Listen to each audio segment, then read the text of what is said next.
What's up, magical humans? I'm Mia Magic. Welcome back to Your Most Magical Life.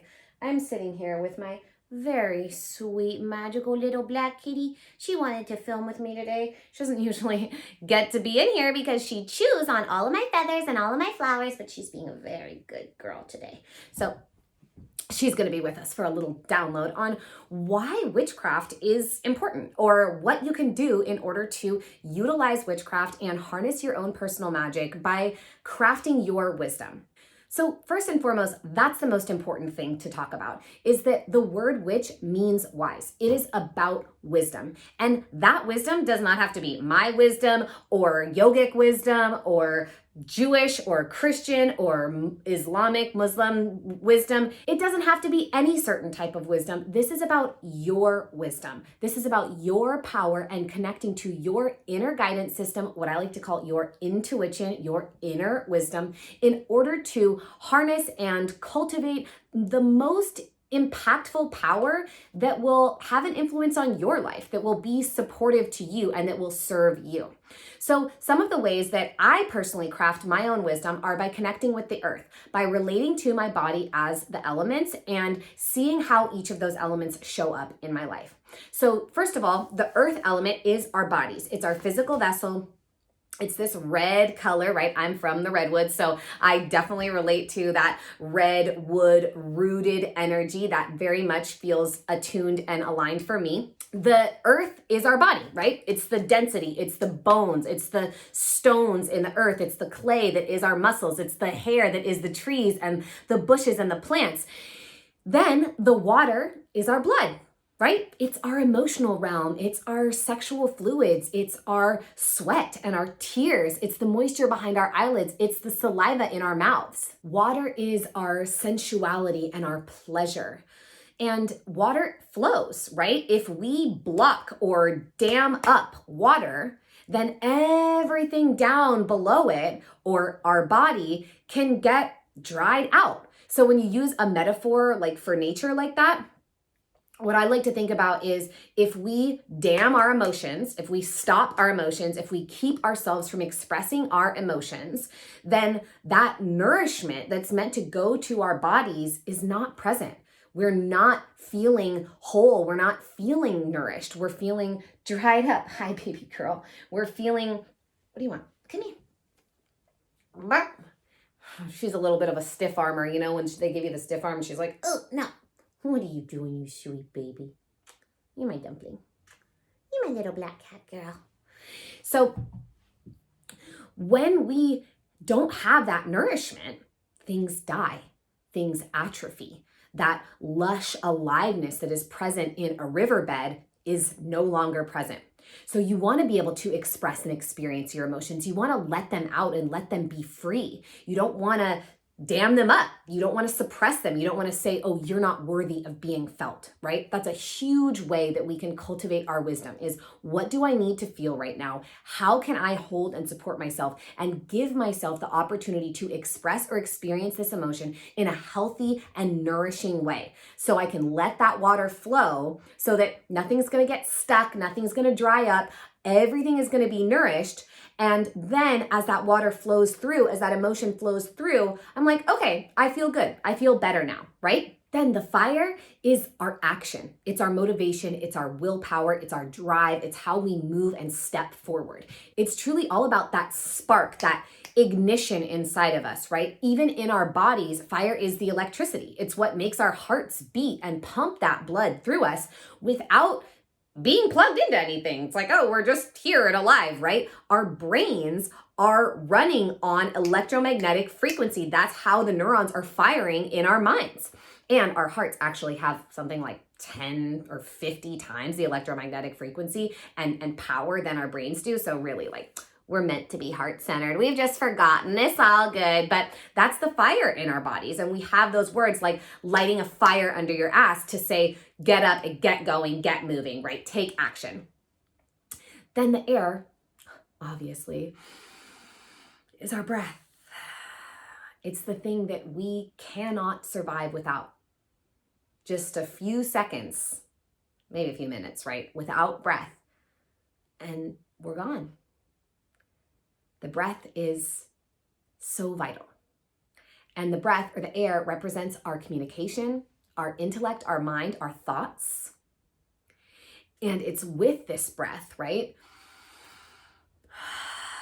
that we determine our state. If we're like worked up and fired up, oh, I scared the kitty. Sweet girl. If we're fired up, if we're in that state of anxiousness or anxiety or fear, our breath is shallow, it's fast. But if we're solid, stable, trusting, secure, our breath is long and deep and slow. And that is a beautiful way that we can support our parasympathetic nervous system and let it know, hey, I'm safe. Everything's fine. And then the fifth element is the spirit or the ether. It is that ineffable mystery that lives within all things, that is present everywhere in our entire universe. It's the thing that we can't describe. It's the thing that we don't know where it comes from. Everyone has their own interpretation, their own unique thoughts. That's what's so beautiful about it. And we don't know. It's like, does anybody have any proof? How can you prove something that is eternal, something that is so beyond us as human beings? So relating to witchcraft or crafting your wisdom, for me, is so supported by understanding that these elements relate to my life and my body in these ways. So like, it's raining right now. Yes, of course.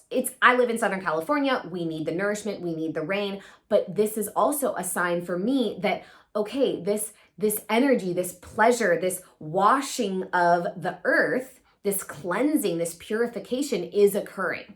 So I'm witnessing in my own life, okay, how have I been letting myself feel my feelings? How have I been connecting to my pleasure? And even yesterday, I had an experience while I was making love with my partner, and I really noticed something. I really noticed what was triggering me to go into my mind as opposed to be connected to my body and be really present in my experience. And so we have this opportunity to learn every single day in every single way through every single thing that happens. Okay, how is that related to me? How does the rain relate to me? How does an earthquake or these mountains or these rising trees, how does that relate to me? What does that mean for me? Lightning striking, a beautiful sunshiny day. Is that an invitation for me to take action? Does that mean that I need to shine my light even brighter?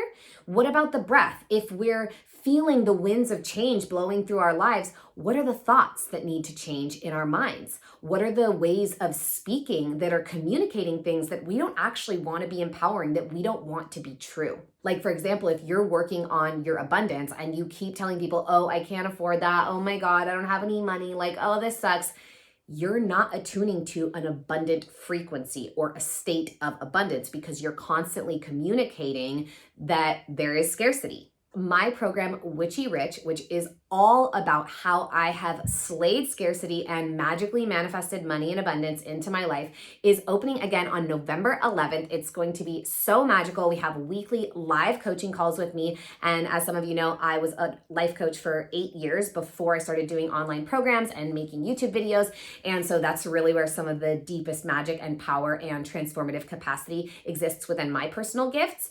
And of course, there are tons of videos every week all about building altars and truly healing the wounds that keep us from abundance. So if you would like to join, we begin on 11/11. I'm very excited. It's going to be an incredibly magical group. And one of the students in the first round of Witchy Rich made $100,000 out of literally nowhere in the first month of the program. So it's incredibly powerful and incredibly magical. And if you are looking to manifest money and heal your wounds around abundance in a witchy way with an incredible like-minded conscious community, then I would absolutely love to have you join us for Witchy Rich. You can click the link below.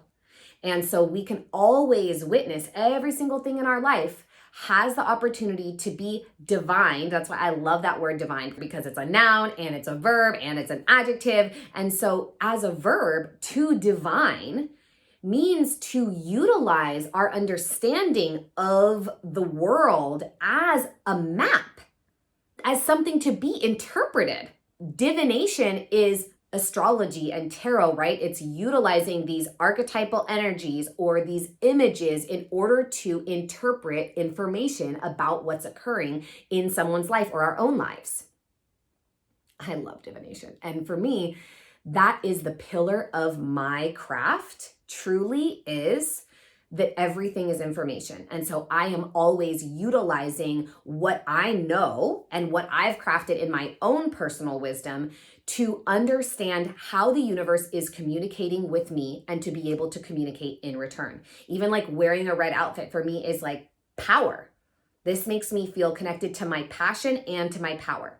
My office is completely decorated in emerald green and gold tones. That's really the frequency. Everything is on that sort of spectrum in that color palette because that is aliveness and abundance to me. The true nature of abundance is nature, is the earth.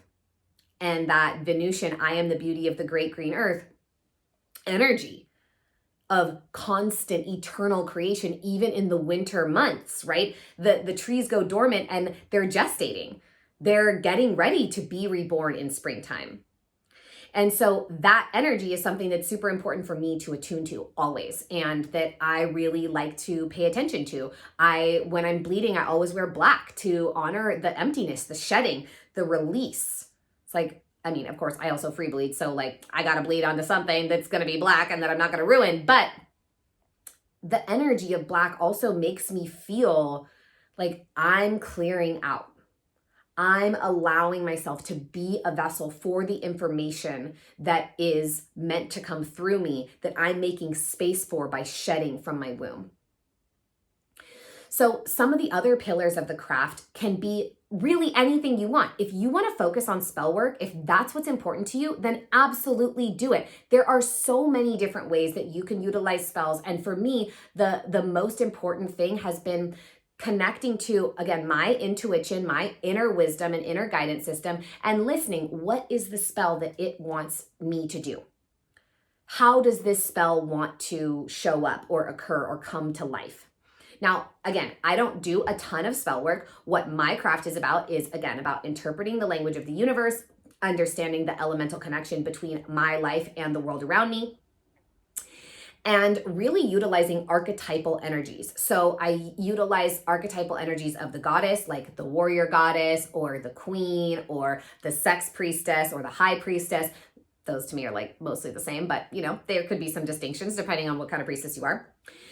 Or the astrological frequencies, right? So Capricorn is very mission driven, very business based and oriented, really just like taking small steps. It's not about big giant leaps. It's about sure-footedness and small steps towards the direction of your destiny, towards what you know you are divinely designed to do.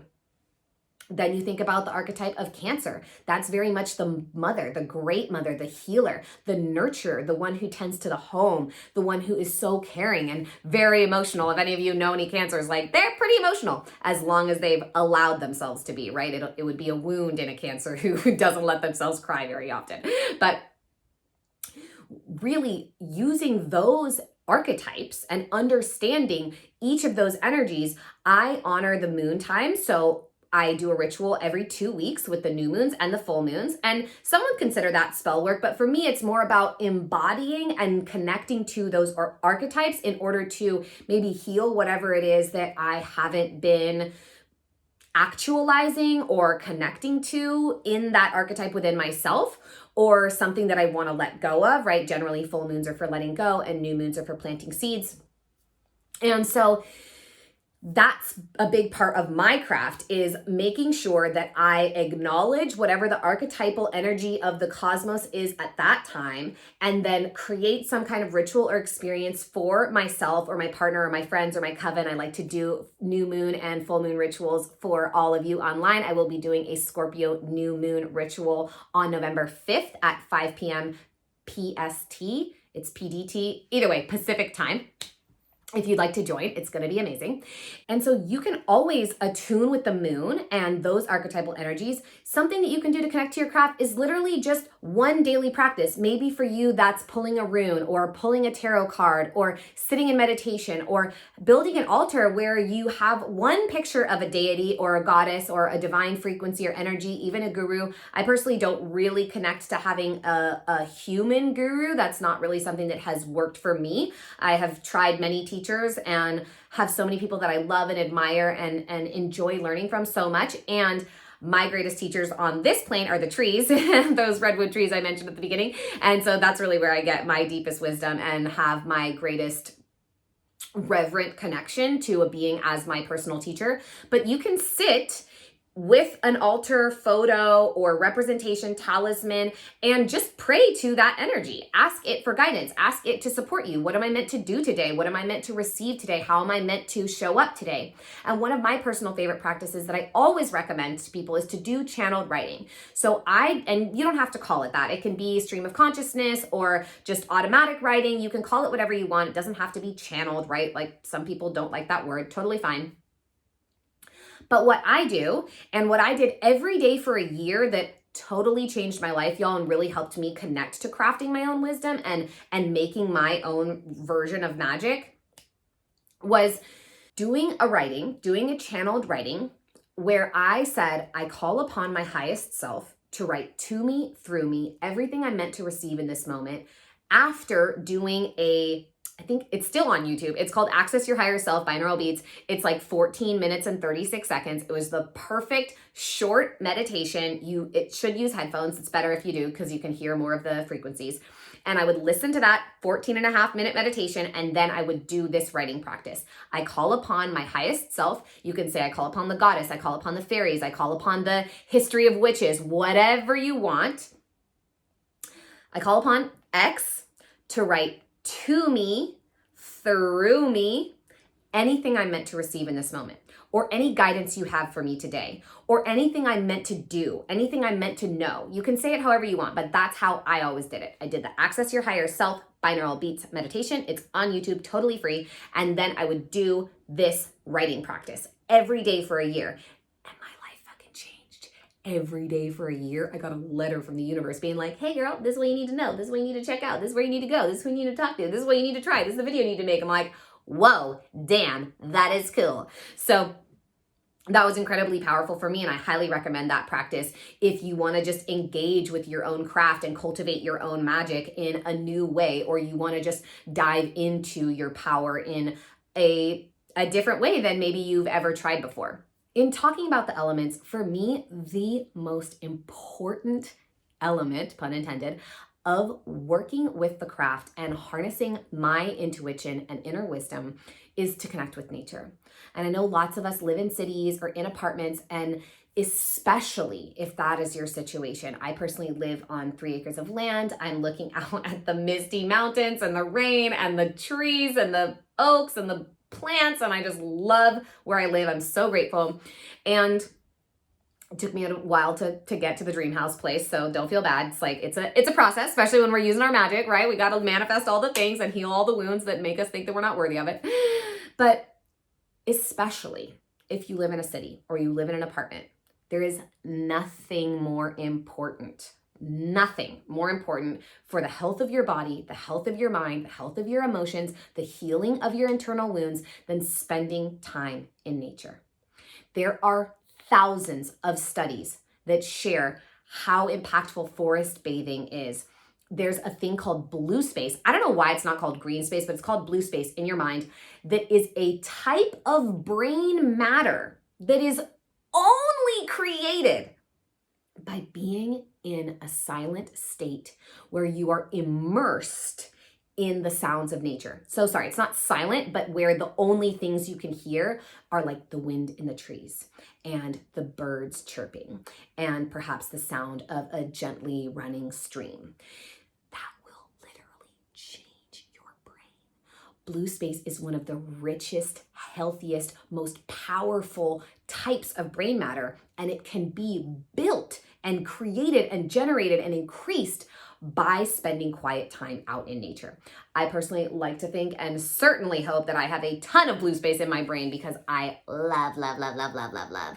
Anyone who knows me knows I'm like, if I'm up in Humboldt or if I'm like pretty much anywhere in the world where it's beautiful and there's deep nature, like where I live in Southern California, it's really dry. So it's not as nourishing for me in the same way, but there's a couple of little like stream and creek beds that are tons of sycamore trees and they're very lush. But any place where it's lush and beautiful, it's like, you can't really get me to do anything else. I'm gonna be outside in nature by myself, not talking to anyone, making blue space. You know what I'm saying? Again, I don't know why would you call it blue space if it's about being surrounded by green? Oh, that's the other thing, is that it's also about your eyes being surrounded by that color green, by the energy of life. So there's aliveness, there is nature, there's beauty all around you. Open space. It can be like forest space, or even if it's like, maybe it's like because of the sky. It's also like sky, but where everything that you're seeing and hearing, your senses are immersed in nature, in natural sounds, natural sights, natural experience. So truly, if you suffer from anxiety or depression, if you're having trouble connecting to your magic or your power, if you're not sure what your purpose is, there is nothing more important than going out and spending quiet time in nature. Especially, you can do that channeled writing practice from Mother Earth or from the trees. That is one of the places where I learned to cultivate that practice, was with the redwood trees. And I would just sit, I still do it all the time, like a whole book full of moments where I go out into the trees and I just say, I call upon the spirits of the redwoods. Please write to me, through me, anything I'm meant to receive in this moment. I see dragons out there. I see fairies. I have all kinds of magical experiences out in the forest. And one of the little tidbits that the trees gave me is like, they don't actually want us to hug them because we damage their roots by standing on them, especially if you wear shoes. I don't wear shoes when I go out into nature. I'm always barefoot, but that's actually really damaging for them. And so what they asked me to do was actually like stand a little bit farther out, connect through an infinity loop, my heart with like the center there. The center of a tree is called the heartwood. So you could just energetically see an infinity loop flowing between your heart and the center of the tree. And then get barefooted if you can, and put your bare feet on the earth and send your roots, send energetic tendrils of you and your essence down into the earth, connect with the mycelial networks or the roots of the trees. And from there, let every little tendril that you send out, let it like open its arms and hug the trees and hug the roots and send love and send nourishment and say, thank you, thank you, thank you, thank you, thank you, I love you, ooh, like that. And the trees literally gave me that practice, and man, it is so potent. And it makes me feel alive too, because then I'm like connecting to the network, to all of the magic and nourishment that is occurring under the earth. So these might be some kind of unusual ways of connecting to the craft and harnessing your magic and wisdom than other people would share with you. But I'm telling y'all, the ways that we've been doing things, they're not working, right? The planet is really in a tough state. Like, she's never been in the state that she's in now. And it's because of us. It's because of the ways that we are extracting from her. It's because of the ways that we are damaging her. And so even though lots of people would tell you about like doing spell work and like making talismans and talking to deities, and all of that is important and beautiful, for me, to be running a multi-six-figure business, to be a successful young woman, to feel aligned with my magic, to have this dream house and this dream partner and these dream friends and this dream life, nature is truly what got me here. Listening to nature, being in service to nature. I buy all of my clothes, y'all, except my witch hats, because unfortunately I can't get them used, because who would get rid of a hat like this? I mean, come on. But I buy all of my clothes used sustainably. I am not creating any more of a carbon footprint than I absolutely have to. This chair is from 1926. It's vintage. It's silk. I love it so much. My grandmother actually used to have it's her birthday today as I'm filming this. And she used to have this almost the exact same print on her couches, except white background instead of green. So this is totally a nod to her. And that is an incredibly important part of my craft, because it shows the universe, hey, I'm living in alignment with my values. If I'm going to preach something, I'm going to practice it. I'm not going to be like, oh, listen to the earth and talk to the earth and like be in service of the goddess, and then just be fucking hungry for new shit and creating more waste in the world, right? The fashion industry is one of the most toxic industries for the planet. Same as like our cell phones. I do have a cell phone, of course. It did use a lithium battery. When I look at the lithium mines, I'm like, oh my God, let's not get lost on that. But it's important for us to know what we are doing to the planet by just functioning in the ways that have become normal. So another way to harness and utilize your craft is to build your space and make your home something that represents that for you. So I actually made this beautiful little thing. Well, the shelf itself was made by this girl on Etsy. That's the only other new things that I do buy is I'll support artisans who make things themselves. And so she made this out of reclaimed wood. And then I painted it to match because when I bought it, I was living in a different house, and then I was like, okay, well, I'm just going to paint it to match this room because it just looked weird being regular wood. And then I covered this with flowers from rituals. So these were rituals from birthdays, celebrating baby blessings, all kinds of different things. And all of these flowers I dried and then I glued on the moon, and then I made beautiful little, or I just put beautiful little things in the shelf. These peacock feathers I harvested from my friend's farm who has peacocks. They actually fall out. How amazing is that? I've literally just like gathered all of these things. I have so many peacock feathers. And to me, this peacock feather has a lot of significance. I really love that this is like an eye, you know? And so it's like a third eye. Turquoise is actually my favorite color, that beautiful iridescent color that's there. And it has green, it has that turquoise. Then when I look at it from this angle, it's purple, it has black, it has the eye, it's like seeing. So the green, the aliveness, the color of the heart chakra, then the blue, right? And then I turn it and does it go purple? Kinda, right? It goes purple. Yeah, there it is, you know? It like turns into that purple color. So it's third eye, it's throat chakra, it's visionary, it's beautiful, and it also represents the masculine not putting on a show, but working to impress or serve and support the goddess. So that is something that I really love, and I love having them around. I have them in my bedroom, I have them in vases with pampas grass in my house as decor. And so that has been an incredibly profound part of my personal craft, is crafting my space to be an expression of my wisdom or my magic, or what kind of magic I want to call in and create and cultivate in my life. So I know these are some kind of eccentric and unusual ways of harnessing the craft and utilizing magic, but they have been the most supportive to me and are the ones that I truly find are embodied. They're in practice. It's not just about like, okay, I'm gonna light this candle or cast this spell and then like bye and whatever, like, okay, take care of it for me. Now it's done, you know? This is a way of understanding every single day of your life, of every movement, of every moment, of every step you take, and being able to look at the world around you and know that it's guiding you and it's communicating with you and it is here to, oh my God, my little baby girl, she's so sweet. She never gets to come in here and she's just like, okay, I'll be good. I'll just lay down. She's baby. Oh, she's so sweet. Her name is Minerva, the goddess of wisdom, of course, and a nod to Professor McGonagall. You know what I'm saying. So these have been the ways that truly prove to me that magic is real, because I've watched them make things happen in my life. They've helped me to heal my wounds. They've helped me to step out of scarcity and poverty and into massive abundance and into this beautiful life of my dreams. And so even though they're a little unusual, before we thought of witchcraft as all this spell work and things, that's what it was. It was just an earth-based spiritual tradition. It was about weather magic and about ritual and about the moons and about the harvests and the seasons. And that was how we practiced magic. That was the wisdom itself, is the wisdom of nature. So this has been one of my greatest practices, and I really hope that it serves and supports you. Again, if you guys would like to join Witchy Rich, I'm going to put the link below. We start on 11/11. It's going to be incredibly powerful. It is, yeah, it's one of my greatest gifts to share and to give to people, is all of the tools, tips, tricks, and techniques that I've used to slay scarcity and totally change my mindset around money.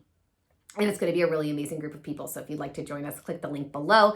And my new moon ritual will be on November 5th for the Scorpio new moon, the sign of transformation. That's also going to be super juicy. So whatever you are into, however you got here, thank you so much for being here. Thank you for watching this video. Make sure you like, comment, and subscribe.